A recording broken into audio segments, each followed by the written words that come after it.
Hey guys, it's been a while. I am so sorry about my hiatus. I've just been incredibly busy with work and TAFE as well that I just haven't really had the time, unfortunately. But I'm back and I'm here and I'm making a video.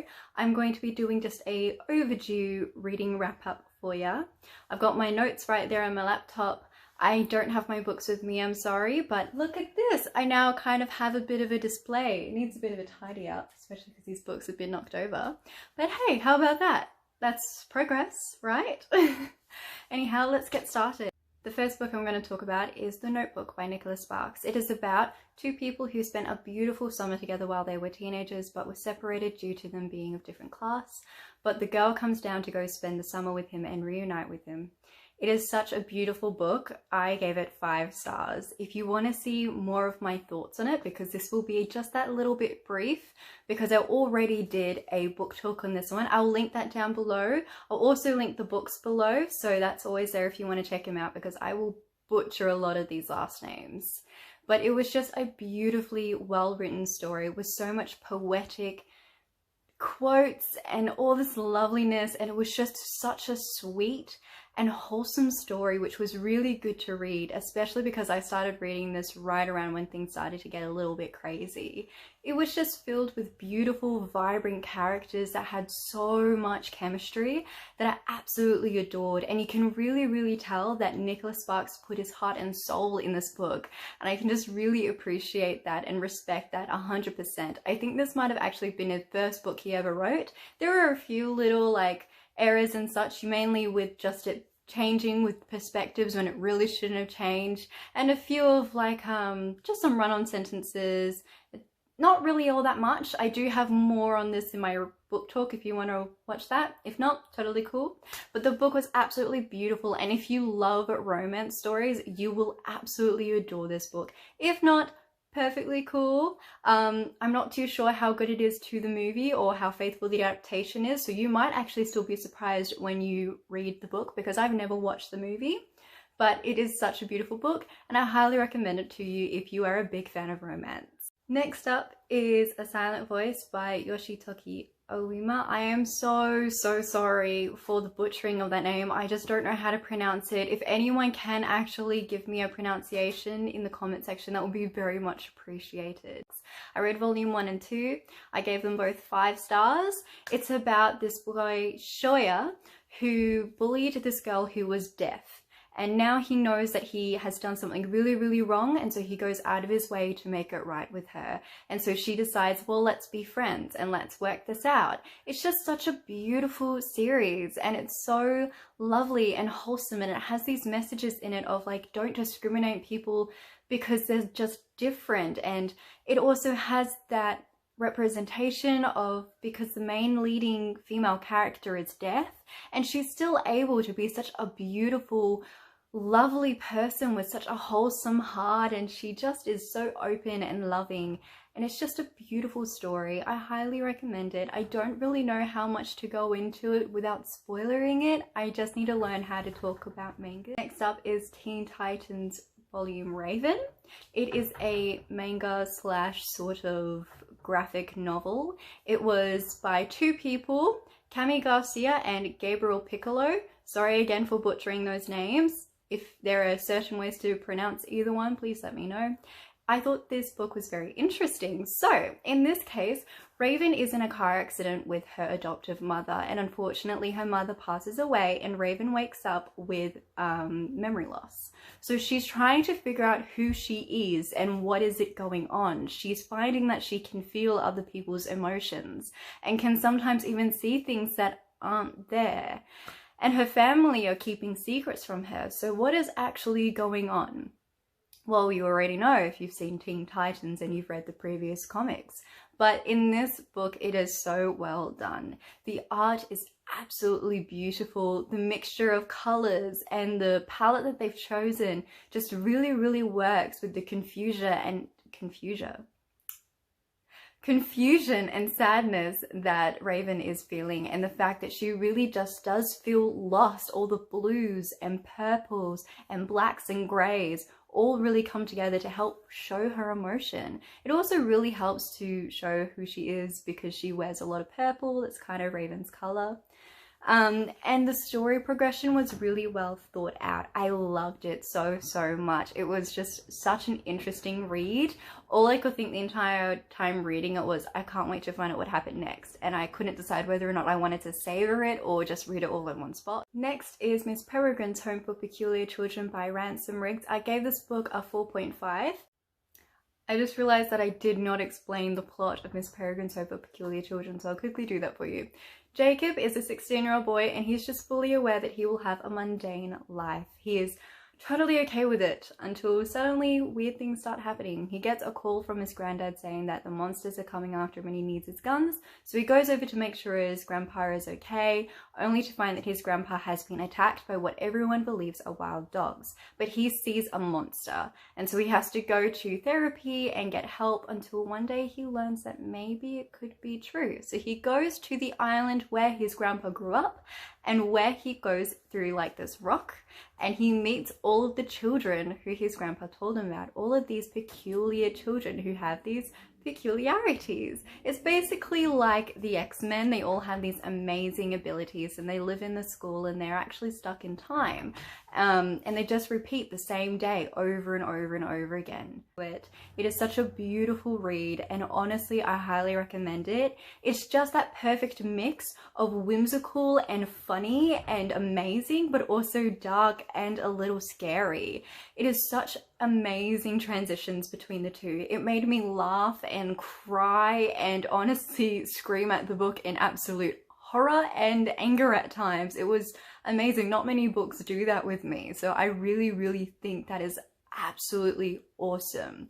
The characters were vibrant and beautiful. The children were children, even though that they are basically older people in the bodies of children. It was just beautiful and so well done, and I just really loved how he was able to put the essence of children in this book. So many authors who are older get writing younger people wrong, or it's just slightly unrealistic, but no, in this case it was really realistic, and it was the jumping between two different time zones. This was so well done. The transitioning was amazing. I love how in the past it's bright and fantastic and beautiful, but in the present it's gloomy and it's dark and it's sad. It kind of reminded me of The Corpse Bride, where when Victor goes between the land of the living and the land of the dead. The land of the dead is vibrant and beautiful and filled with colour and whimsical people, but the land of the living is dark and gloomy and grey, and people are sad and dull. The only thing that I wish could have been any little bit different was just the ending. Personally, like, this is a personal preference, I would have preferred a bit more action. I would have preferred a bit more of like the kids coming together and using their abilities to get whatever they needed back. I'm not going to say what it is because I really don't want to spoil it. If you haven't read it, please, if you have not read it, read it. You will not regret it. It is such a beautiful book, and I once again highly recommend it. I cannot wait to read more of this series. I'm just holding off at the moment because I've bought far too many books and I haven't read them all yet. This is my TBR trolley. I'm going to be reading all of these books this year, hopefully. Last up, we've got a bit of a controversial one. I read Serpent and Dove by Shelby. I gave it 1 star. I really didn't enjoy it. I'm sorry. I honestly thought I would. I was so psyched to read it. It had one of my favorite tropes in it, which was arranged marriages, and I was like, yes, I'm ready, I'm pumped. So before I get into my reasoning for giving it a 1 star, I will quickly tell you what the plot is about. It is a bit of a difficult plot to explain because I'll be honest with you, after reading that book 1.5 times, I still don't know what it is about. I will quickly tell you what the plot is about. It is a bit of a difficult plot to explain because I'll be honest with you, after reading that book 1.5 times, I still don't know what it is about. Basically, Lou, she is a witch in France, and she has done something that has caused her to have to be put in an arranged marriage with a chasseur, basically a witch hunter called Reed. With that, she has to try and live her life in this tower with all of these chasseurs around her, watching her very closely because she is a criminal, and also trying to figure out a way to get out, trying to find a way to get away from this person who's only referred to as she and her. And also, she is trying to figure out what she wants to do. That's a bit of a terrible explanation. I'd recommend reading the blurb. It will be a better explanation, although I didn't really find the blurb all that informative on what the story was actually about after reading it. So I'm going to get into my reasoning. Now, first up, before I say this, I am not disrespecting Shelby Morn.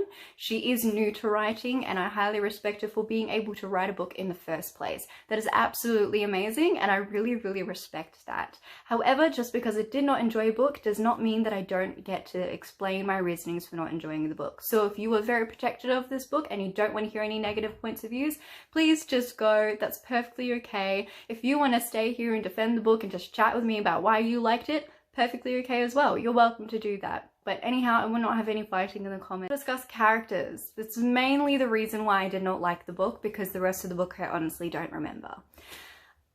I found them very one-dimensional. They were so static. There wasn't really much going on with them, and they really lacked any real personality. It was more just trope after trope, which I just found rather boring. I don't mind tropes. I kind of expect it from new writers. Like, considering, like, looking back at all the things that I've written in the past, it's terrible. Like, far worse.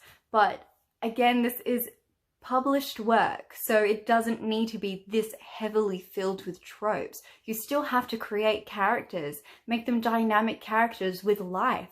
All of these characters were just grey. There was nothing really all that interesting about them besides one of them, and they all were just unlikable. I didn't find any single one of them actually nice or good besides two characters. The two main leads were just incredibly unlikable. Lou, she's the main girl. All she ever did was say awful judgmental things about other women. She was just the cliche, I'm not like other girls because other girls are silly and weak and only dress in pink. One of those. And also, she swore like a 12-year-old. I don't know if it's like this in other countries, but here in Australia, when you turn 12, you just start to swear loads, and it's just random. Like, you'll randomly drop the F-bomb where it's not really needed. And that's what she does. She just swears loads. She's super crass. All her jokes are just inappropriate things that are kind of objectifying at the same time. Like, she objectifies a 16-year-old chasseur and she's like 19. Normal, like, no, don't do that. He's 16. Talk about someone else in that way, or maybe don't talk about anyone in that way at all, especially because they don't like you. The other thing I found very frustrating was the fact that she thought she was so devious. She thought she was ahead of the game with these people. Like, she's like, I'm a wolf in sheep's clothing. I can do this. I will win. I am amazing. She wasn't. She was in no way, shape or form devious or in any way sneaky. She was so see-through. You could tell her intentions from the start. Literally everyone knew that she was, 1, a criminal and therefore had to stay in the tower, and 2, could not be trusted. What? And she didn't even persuade people properly. She just started singing the Big Titty Liddy wasn't very pretty, but her bust was as big as the barn song. If I hear that song ever again, oh my god, I will cry and rip my hair out. I will not be happy if I ever hear that song again. I cannot stand it. It was funny the first couple times, but then it just got boring, and it was the only joke besides making the head dog fart himself, which was actually really funny. But besides that, it wasn't really all that interesting. Reed, I don't even remember anything about his character besides the fact that he's a chasseur and was in love with this girl who was the complete opposite of Lou. Besides that, I don't really remember anything. He was just a very grey character. Something I did actually really like about him was the fact that he had coping mechanisms for his anger. I really respect that. He did like this counting thing, and he'd breathe and he'd calm himself down. And at the end of the day, he still protected Lou, although he is still incredibly sexist. Next up, we've got Coco. Coco is the only coloured character in this entire book, and you were constantly reminded of it by the fact that her name is Coco. That's just not on. Like, it's a beautiful name, and she actually is a really likeable, very bubbly character. I actually quite liked her. She was very funny. I immediately liked that girl. I wish she was the main character, to be honest, but you can't call her Coco when that's the color of her skin. I don't know, that just seems a little bit weird. I can't fully say that you definitely cannot do this, but I'm quite sure the author is a white American. I'm not too sure though, don't quote me on that.